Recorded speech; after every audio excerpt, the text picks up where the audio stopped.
the transition to renewable energy. The electricity grid was originally built to flow in one direction, from power plants to homes and businesses, to meet energy needs. Now, rooftop solar and batteries are becoming more popular for lowering energy bills and reducing emissions.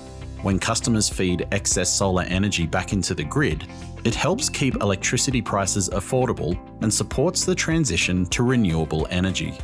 It also creates a two-way flow of electricity. Because the electricity grid wasn't designed for this two-way flow, we need to introduce new ways to balance electricity supply and demand to keep the grid stable and prevent power outages.